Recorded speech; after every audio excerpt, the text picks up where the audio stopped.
Belle placed her neatly folded uniform and a few notebooks into the small paper bag she kept from the market. Her movements were slow, careful, as if each object held a piece of her identity she was afraid to lose. Ethan stood by the doorway, his tall frame filling the small room, watching her with an expression he rarely allowed anyone to see concern.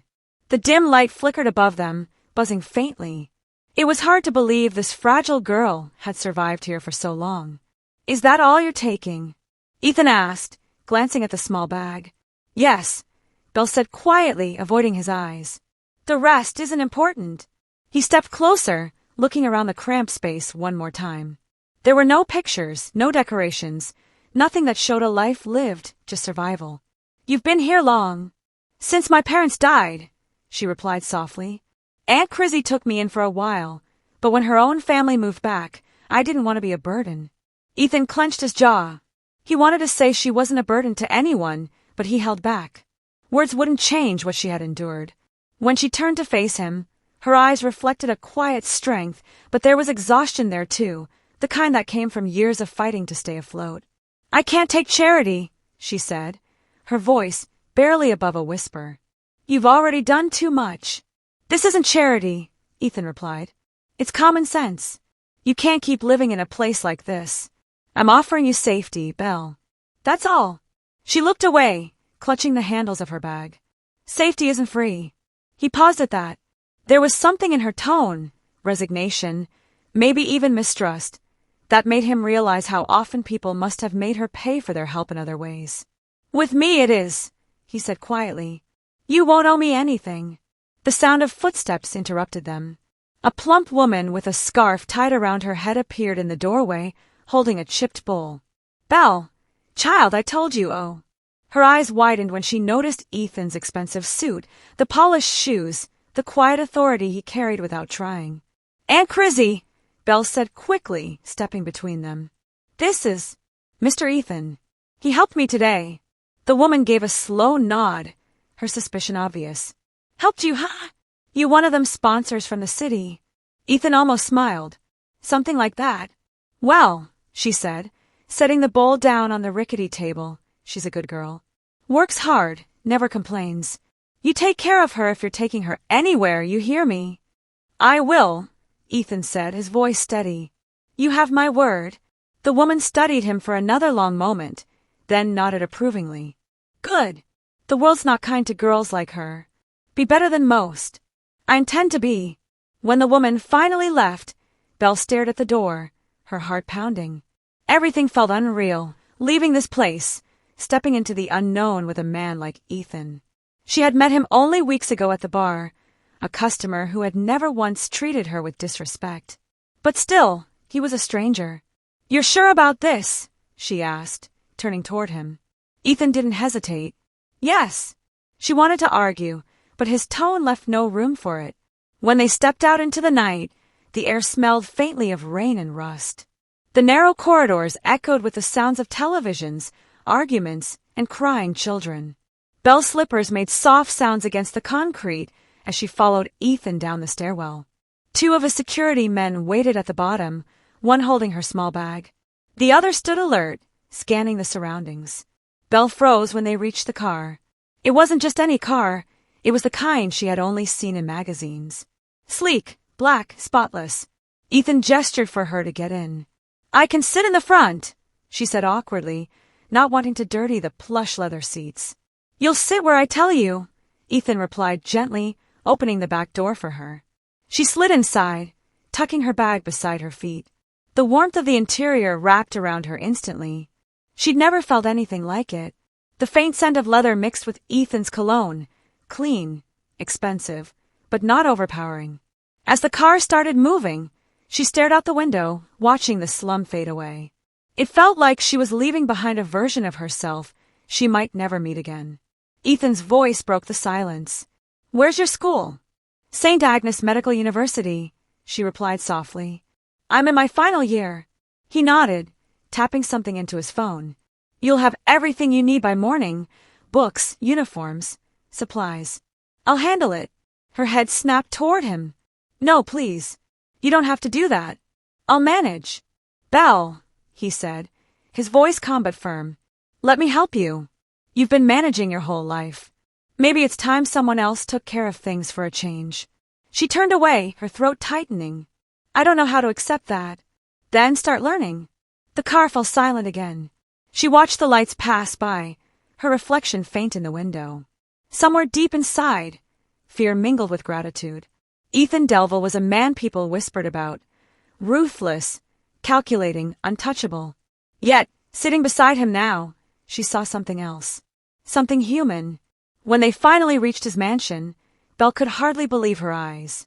The driveway stretched endlessly, flanked by palm trees and glowing lamps. The house itself loomed like a castle, bathed in golden light. She hesitated before stepping out. Welcome home, Ethan said softly. This isn't my home, she replied, almost in disbelief.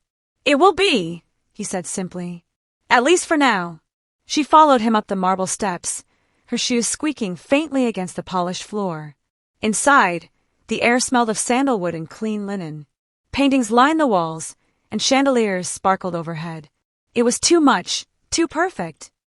Come, Ethan said, leading her up the grand staircase. I'll show you your room. Belle walked in silence, still overwhelmed.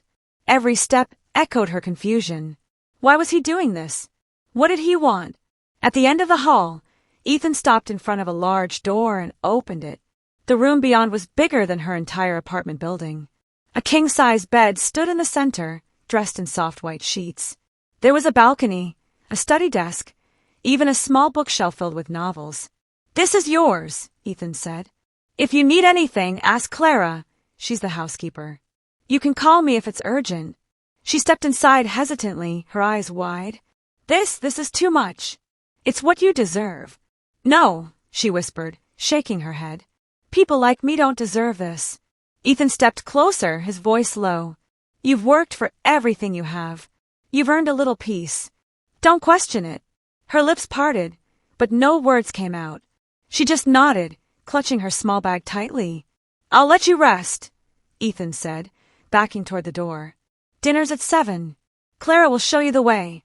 When he was gone, Belle sat on the edge of the bed, staring at her reflection in the mirror. She looked out of place, like a ghost in someone else's world. Her heart thudded quietly in her chest as she ran her fingers along the soft sheets. It had been years since she'd slept on something this clean. By the time dinner came, she was too nervous to eat much. Ethan sat across from her at the long dining table, his sleeves rolled up, his eyes observing her in silence. You don't like the food? He asked finally. It's delicious, she said quickly. I'm just not used to it. He nodded slowly. You'll get used to it. After dinner, he walked her to the staircase. Tomorrow morning, my driver will take you to campus. You'll start fresh. Forget today ever happened. She wanted to believe that was possible, but the humiliation still clung to her. Thank you, she said softly, for everything. Don't thank me yet, he said, his eyes unreadable. You'll understand soon enough why I'm doing this. When she finally lay down that night, the silence of the mansion pressed against her ears. She stared up at the ceiling, trying to calm her thoughts. Who exactly was Ethan Delville? And why did he care so much about her? As sleep began to claim her, she didn't notice the soft click of a door down the hall, the one leading to Ethan's study. He stood by the window, a glass of whiskey in his hand, his gaze fixed on the dark horizon. She reminds you of her? Pete's voice came from behind him. Ethan didn't turn around. Maybe. Pete sighed. You're treading dangerous ground, my friend. You can't save everyone. I'm not trying to save everyone, Ethan said quietly. Just her. Pete said nothing more. He knew better than to argue when Ethan spoke in that tone. Below them, the mansion grew silent again. But for Ethan Delville, sleep wouldn't come easy. Because deep down, he knew this wasn't just about kindness. Something about Belle stirred memories he had buried long ago. Memories of another girl who had trusted him once, only to be taken from him by the cruelty of the world he now ruled. And though he didn't yet know it, bringing Belle into his home would change everything, for both of them. The next morning broke with a pale gray sky hanging over the Delville estate. Belle woke to the quiet hum of distant rain tapping against the window. For a moment, she forgot where she was. The softness of the sheets, the faint smell of cedar and lavender, it all felt too foreign, too safe. She sat up slowly, her hands brushing over the embroidered duvet. Someone had left a tray of breakfast on the side table, fresh fruit, warm bread, and tea still steaming. It was a kindness she wasn't used to. She ate in silence, her mind racing. She needed to figure out what her place was here, why Ethan Delville had taken her in, and whether she could trust any of it. Outside, Ethan stood on the terrace, hands clasped behind his back as he watched the rain blur the horizon. His mind wasn't on business or the estate. It was on the girl sleeping just beyond those walls. When Pete joined him, he didn't say a word at first. He just followed Ethan's gaze toward the gray fields stretching to the forest edge. "You're thinking about her," Pete finally said. Ethan didn't deny it. "She's not from here. You saw how she reacted last night. She's running from something. And you plan to help her?" Pete asked carefully. Ethan turned to him. "No. I plan to find out why fate keeps bringing broken things to my door." Later that day, Belle wandered through the hallways, tracing her fingers along portraits of the Delville family. Generations of stern faces stared back at her. But one portrait stopped her cold. It was a woman with the same soft eyes and defiant expression she saw in her own reflection. "Beautiful, isn't she?" Belle turned. Ethan stood in the doorway, half in shadow. "Who is she?" Belle asked quietly. "My sister," he said. "She died a long time ago." The silence that followed hung heavy between them. Ethan's voice dropped lower. "You look a little like her. Maybe that's why I couldn't leave you there." Belle's chest tightened. "I'm not her." "I know," Ethan said. "But maybe that's what makes it worse." He left her standing there, staring up at the portrait, feeling as if the woman in the painting was watching both of them, waiting for something neither could name. Outside, thunder rolled across the hills. The storm that had begun with a drizzle was slowly gathering strength, just like whatever had started between them. That night the storm finally broke. Rain lashed against the windows of the mansion, wind howling through the old chimneys like something alive. Belle sat by the fireplace in the library, her small frame wrapped in a thick blanket. She had found an old book on the table, but she wasn't really reading. Her eyes kept flicking toward the tall windows, where flashes of lightning revealed glimpses of the sprawling gardens outside. Ethan entered quietly. He wasn't dressed like the polished master of the estate tonight. No jacket, sleeves rolled up, hair damp from the rain. He looked younger, less untouchable. "You should get some rest," he said, his voice low and rough. Belle didn't look up. "I couldn't sleep." He stepped closer, the firelight catching the tired lines around his eyes. "The storm bothering you?" "No," she said softly. "Just my thoughts." He studied her for a moment, then moved to pour a drink from the decanter. The silence between them stretched, filled only by the crackling fire and the rumble of thunder. "You don't have to be afraid here," he said finally. Belle looked at him then. "And if I told you I've heard that before?" Ethan's hand paused halfway to his glass. He lowered it slowly. "Then I'd say you haven't met me yet." For a long time, neither spoke. She watched him, this man who carried power like armor, but whose eyes betrayed something broken underneath. He took a seat across from her, the firelight flickering between them. "Tell me what happened before I found you." Belle hesitated. "It won't change anything." "Maybe not," he said quietly. "But it'll stop it from owning you." She drew a shaky breath.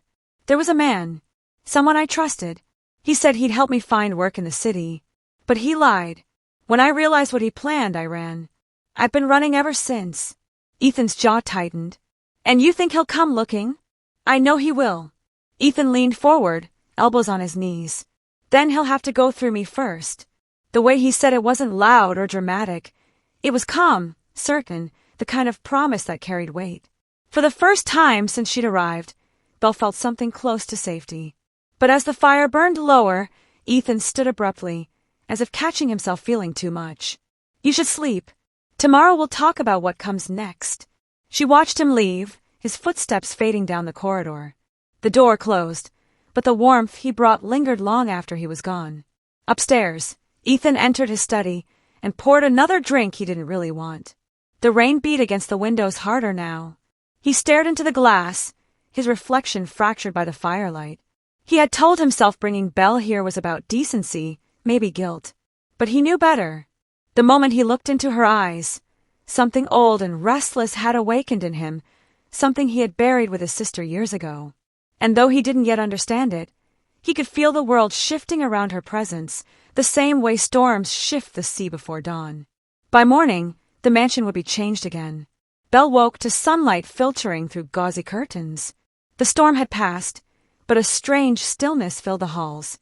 As she walked toward the grand staircase, she heard faint voices from below, Ethan and Pete, arguing in low tones. "She can't stay here forever," Pete was saying. "You know what the city whispers will sound like. You're already in the spotlight." "I don't care what they whisper," Ethan said sharply. "She's under my protection now." Belle froze at the top of the stairs. Her heart thudded painfully. She didn't want to be anyone's charity or burden. But she also didn't want to go back out there. When she appeared in the doorway, both men fell silent. "I don't need protection," she said quietly. "I just need a chance to start over." Ethan turned to her, his expression unreadable. "Then we'll start there." He looked at Pete. "Find her something to do on the estate. Something that keeps her close." Pete sighed but nodded, leaving the room.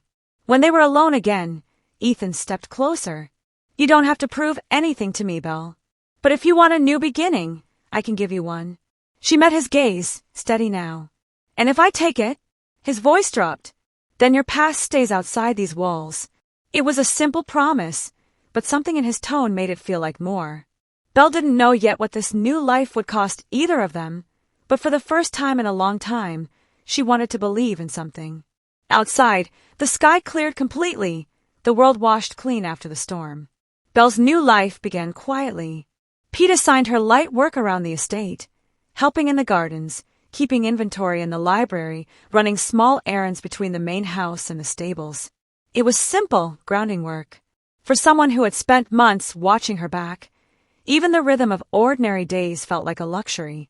Each morning, she'd rise before the staff, tie her hair in a loose braid, and wander the misty grounds before sunrise. The land stretched endlessly, rolling fields, oak trees older than memory, a river glinting like glass beyond the hedges. There was beauty here, but also an unease that hung beneath it. The staff treated her with polite distance. They knew she was under Ethan Delville's protection, which made her both safe and untouchable. Yet whispers followed her through the corridors. Some said she was a mistress. Others thought she was a secret relative. Belle ignored them all. She had learned long ago that truth mattered less than survival. Ethan kept his distance that first week. She would see him occasionally, in the hallways, on the terrace, in the stables, but their conversations stayed brief.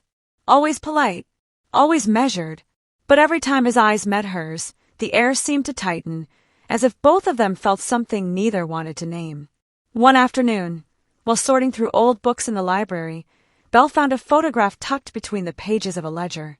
It showed Ethan as a young man standing beside a girl with soft curls and a bright, fearless smile. His arm was around her shoulders. His expression was the same one she had seen in that portrait, the rare, unguarded kind of happiness. On the back of the photograph, written in delicate handwriting, were the words, "For Ethan. Don't forget the promise." Belle frowned. The name beneath it was Clara. She turned the photograph over again, studying the girl's eyes. There was something almost familiar about them. "Where did you find that?" Belle startled and turned. Ethan stood in the doorway, his tone sharper than usual.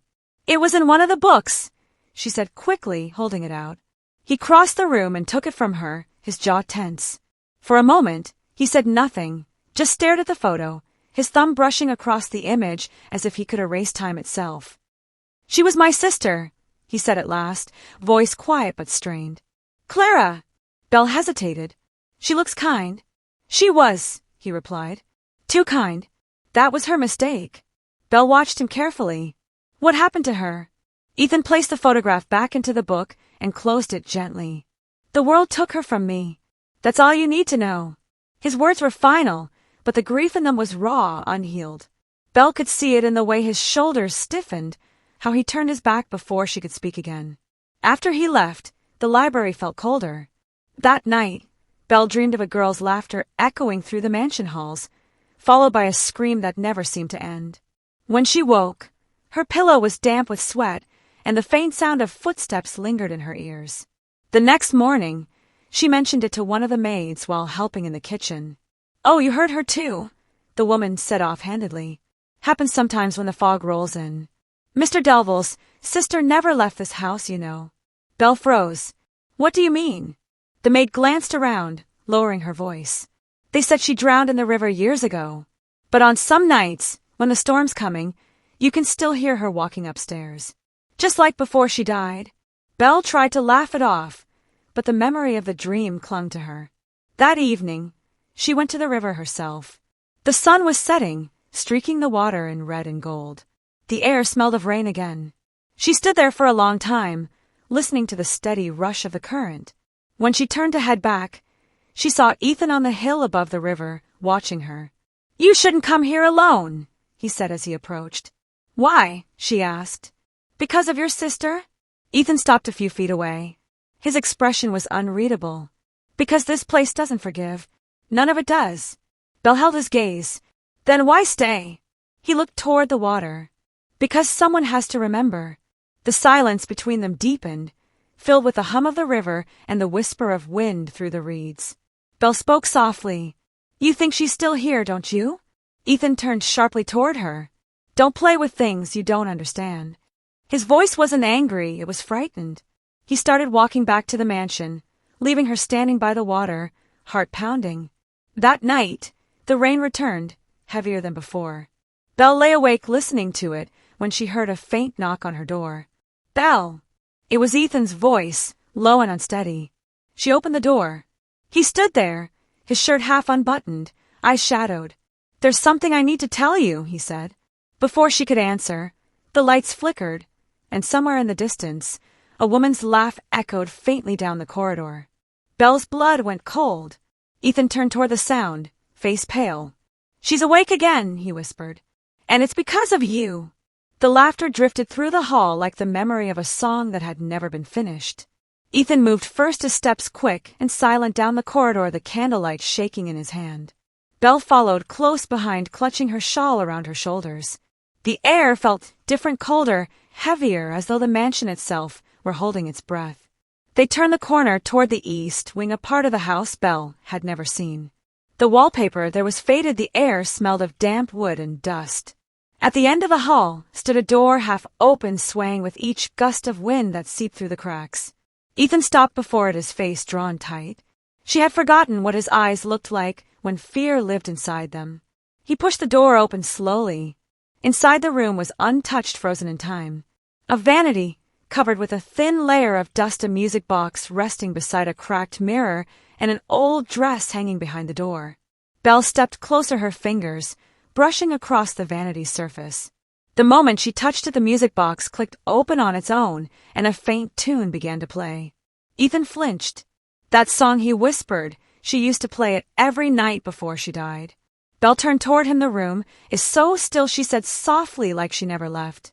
Ethan's voice hardened. "She didn't leave, not really. That's the curse of this place. Grief stays here. It feeds on everything that tries to heal." A sudden wind burst through the window, and the candle went out, plunging them into darkness. The music box kept playing, its melody bending and slowing like a dying heartbeat. Belle could barely see Ethan's outline, now only the glint of his eyes. Something moved in the mirror behind him. A pale figure stepped into view, half-formed like mist rising from water. The face was soft, almost kind, but the eyes were wrong, deep and hollow and endless. Ethan's breath caught. "Clara," he whispered. The figure tilted her head and smiled, though her mouth never moved. The mirror began to tremble, the glass rippling like water. Then a voice came through, low and distant. "Ethan, you promised." Belle stumbled back. The floor beneath her feet felt alive, vibrating like the house itself was breathing. Ethan reached out toward the mirror, his voice breaking. "Clara, I tried to keep you safe. I did everything I could." The figure's eyes turned toward Belle now, and the music box stopped. The silence that followed was crushing. "You brought her here," the voice said, cold and hollow. "You brought another one to take my place." Ethan stepped between them. "No, you don't understand. She's not you." The mirror cracked, a sharp sound that echoed down the entire hallway. The lights flickered back on, and the figure was gone, but her voice lingered, a whisper fading through the walls. "You broke your promise, Ethan." Ethan dropped to his knees, staring at the shattered glass, his reflection splintered into 100 pieces. Belle crouched beside him, her hands shaking. Ethan, what is happening? He looked up at her, eyes hollow with old pain. I thought I buried it. He said I thought I buried her, but the river never gives back what it takes. That night neither of them slept. The storm raged until dawn, and every few hours Belle thought she heard footsteps pacing the hall outside her door. When morning came, the house felt emptier somehow. The servants moved quietly, eyes down, whispering about the sound of a girl singing in the east wing just before sunrise. Ethan didn't come down for breakfast. Belle found him in the study, still in the same chair where he had sat all night. Papers and photographs were spread across the desk, old letters, yellowed and torn. He looked up when she entered. She's not gone, Belle. She's trapped, and so am I. Belle took a slow step closer. What do you mean, trapped? Ethan pointed to a letter, the ink faded with age. It was written in Clara's hand, the last thing she ever gave me before she went to the river. She said she'd found something in the woods, near the water, a place she called the Mirror Pool. She believed it could show you the past, maybe even change it. I told her to stay away, but she went anyway. Belle read the words on the page, the final line, trembling at the bottom of the letter, if I don't come back you'll know it worked. Ethan's voice was barely a whisper. After that I found her body the next morning. The words hung between them, heavy and final. That evening as the sun went down, Belle went back to the river. The current shimmered under the dying light, and for a moment she thought she saw a shape moving just beneath the surface, a pale hand brushing against the reflection of the sky. She knelt at the bank, her heart pounding. The water rippled once, twice, and then she heard it again, the same voice from the night before, soft and sorrowful. Belle, help me. She stumbled back, looking toward the mansion, where lights flickered in the upper windows. Ethan was there watching her again, just like before, only this time his expression was different. Not fear, not grief, something darker, a kind of acceptance. The river whispered once more, a promise, or a warning, she couldn't tell. The storm had passed, but the curse of the Delville estate had only begun to wake. The next morning the river was calm again, but the air around the Delville estate still felt heavy, as if the storm had left something behind that refused to leave. The servants whispered about strange things that happened in the night, about doors opening on their own and candles lighting without a match. Belle tried to ignore them, yet she couldn't shake the feeling that something was still watching from the walls. Ethan spent most of the day locked in his study. When Belle brought him breakfast, he hadn't touched the dinner from the night before. His eyes were hollow, dark circles, underlining the exhaustion that had carved itself into him. She set the tray on the desk. Quietly, you need to eat, Ethan. He didn't answer, just stared at a folded piece of parchment in his hands. She stepped closer and saw it was another letter, the same delicate handwriting she had seen before Clara's. Belle hesitated. Is that new? Ethan looked up slowly. It was on my desk this morning. I don't know how it got there. He opened the paper, his fingers trembling as he read aloud. The mirror remembers everything you hide, Ethan. If you want peace, bring her to where it began. Belle felt her throat tighten. Bring who? He met her gaze. You. Before she could respond, the door slammed somewhere upstairs, followed by the faint echo of a woman's voice humming the same tune from the music box. Ethan stood abruptly, grabbing his coat. It's her again. She wants us by the river. Belle followed him out into the cold afternoon wind, the sky already bruised with clouds. The path down to the river was muddy from last night's rain, the air damp and thick with the smell of wet earth. As they reached the bank, Belle saw it at once, the shape of the mirror, half buried in the sand, just where the water met the stones. It looked old, older than the mansion itself, the frame blackened by time, the glass clouded, but still faintly reflective. Ethan stopped a few feet away, his breath uneven. She found it here, he said. She said it showed her truth. Belle crouched beside the mirror, brushing mud from the frame. The moment her fingers touched it, a chill rushed through her entire body. Her reflection rippled the surface, shifting until she saw another face there, Clara's, pale and still, but alive, her eyes moving as if she could see her. Ethan shouted. Belle stepped back, but she couldn't. The mirror's pull was too strong. The water beneath it began to rise, forming a thin mist around her hands. She saw flashes now, Clara running through the woods, the storm, the fall into the river, the cold closing over her. Then she saw Ethan on the bank, screaming her name, his hand reaching into the current. Belle gasped and pulled away, her knees sinking into the wet sand. The vision vanished, the mirror now still and dark again. Ethan knelt beside her, his voice low. She wanted me to see it too, didn't she? She wanted me to remember how it ended. Belle looked up at him, tears mixing with the rain. She doesn't want revenge, Ethan. She wants you to let her go. Ethan's hands clenched. I tried. I buried her here myself. Belle shook her head. You buried her body, not her pain.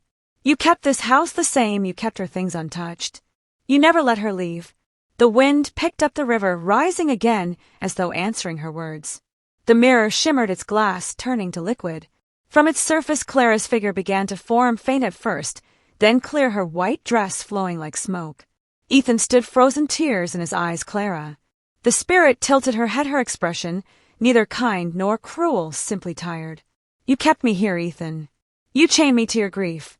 He took a step forward. I was trying to protect you. From what she whispered, from the world or from yourself. The wind roared and lightning cracked across the sky. The mirror glowed brighter, flooding the riverbank with white light. Belle covered her eyes, the air humming around her. When the light faded, the mirror was gone. Only the river remained calm again, as if nothing had happened. Ethan stood silently staring at the water. Belle touched his arm, but he didn't move. She's gone, he said at last, his voice breaking. For real this time. Belle looked at the river's surface, where their reflections trembled side by side.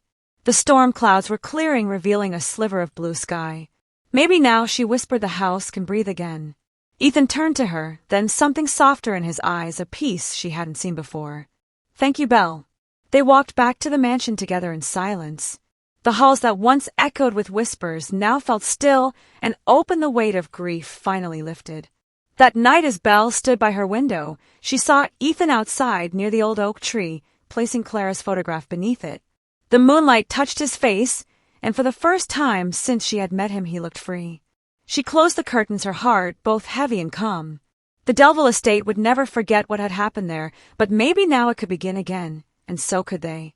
The wind rustled through the trees outside, a whisper, almost like a farewell, then all was quiet.